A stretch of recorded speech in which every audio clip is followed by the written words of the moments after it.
हिंदू परंपरा में स्त्रियां अपने पति की दीर्घायु और सुखद वैवाहिक जीवन के लिए तमाम व्रत का पालन करती हैं। वट सावित्री व्रत भी सौभाग्य प्राप्ति के लिए एक बहुत ही बड़ा व्रत माना जाता है। यह ज्येष्ठ कृष्ण अमावस्या को मनाया जाता है और इस साल 2023 में वट सावित्री व्रत 19 मई 2023 दिन शुक्रवार को मनाया जाएगा।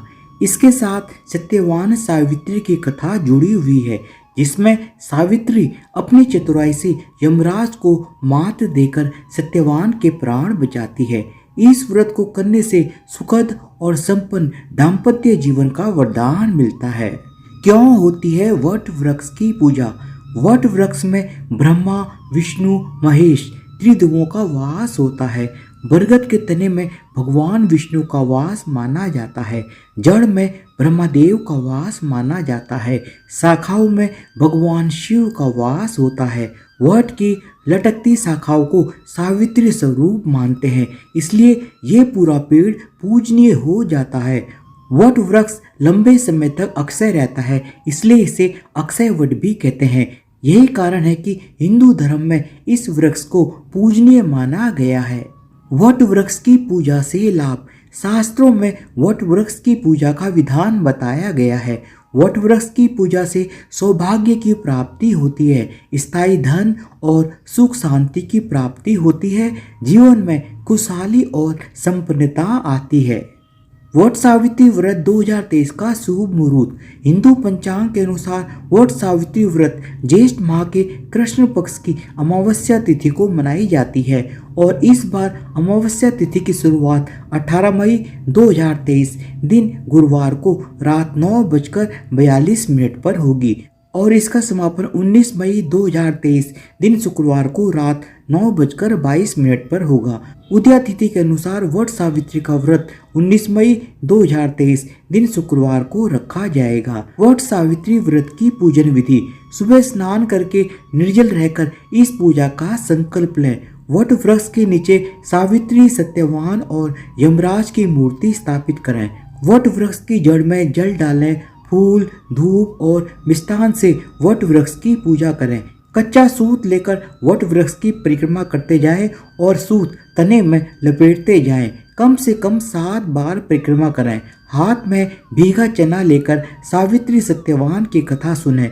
फिर भीगा चना, कुछ धन और वस्त्र अपनी सास को देकर उनका आशीर्वाद ग्रहण करें। वट सावित्री की व्रत कथा। प्रसिद्ध तत्वज्ञानी अशुपति भद्र देश के राजा थे।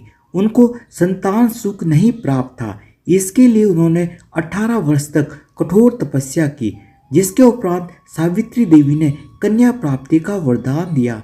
इस वजह से जन्म लेने के बाद कन्या का नाम सावित्री रखा गया। कन्या बड़ी होकर बहुत ही रूपवान हुई। योग्य वर न मिलने की वजह से राजा बहुत ही ज्यादा दुखी रहते थे।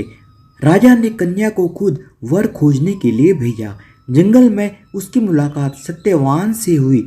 सावित्री ने धूम्रसेन के पुत्र सत्यवान को पति रूप में स्वीकार कर लिया।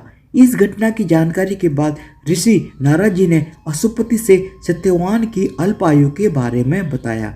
माता पिता ने सावित्री को बहुत समझाया, परंतु सावित्री अपने धर्म से नहीं डिगी, जिसकी जिद के आगे राजा को झुकना पड़ा। सावित्री और सत्यवान का विवाह हो गया। सत्यवान बड़े गुणवान, धर्मात्मा और बलवान थे। वे अपने माता पिता का पूरा ख्याल रखते थे।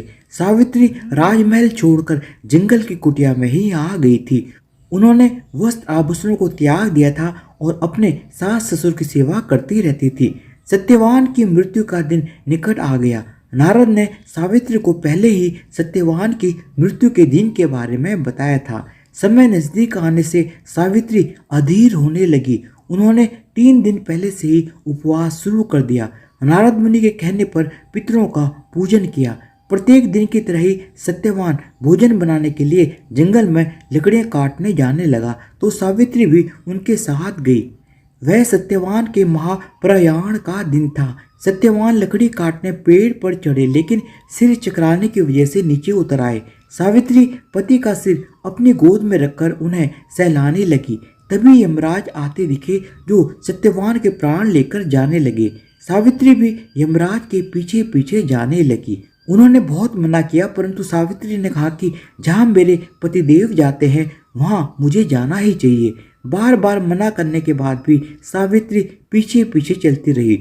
सावित्री की निष्ठा और पति परायणता को देखकर यम ने एक एक करके वरदान में सावित्री के अंधे सास ससुर को आंखें दी, उनका खोया हुआ राज्य दिया और सावित्री को लौटने के लिए कहा। वह लौटती कैसे? सावित्री के प्राण तो यमराज लिए जा रहे थे। यमराज ने फिर कहा कि सत्यवान को छोड़कर चाहे जो मांगना चाहे वो मांग सकती हो। इस पर सावित्री ने 100 संतानों और सौभाग्यवती का वरदान मांगा। यम ने बिना विचारे प्रसन्न होकर तथास्तु बोल दिया। वचनबद्ध यमराज आगे बढ़ने लगे। सावित्री ने कहा कि प्रभु, मैं एक पतिव्रता पत्नी हूँ और आपने मुझे पुत्रवती होने का आशीर्वाद दिया है। यह सुनकर यमराज को सत्यवान के प्राण छोड़ने पड़े। सावित्री उसी वट वृक्ष के पास आ गई जहाँ उसके पति का मृत शरीर पड़ा हुआ था। सत्यवान जीवित हो गए।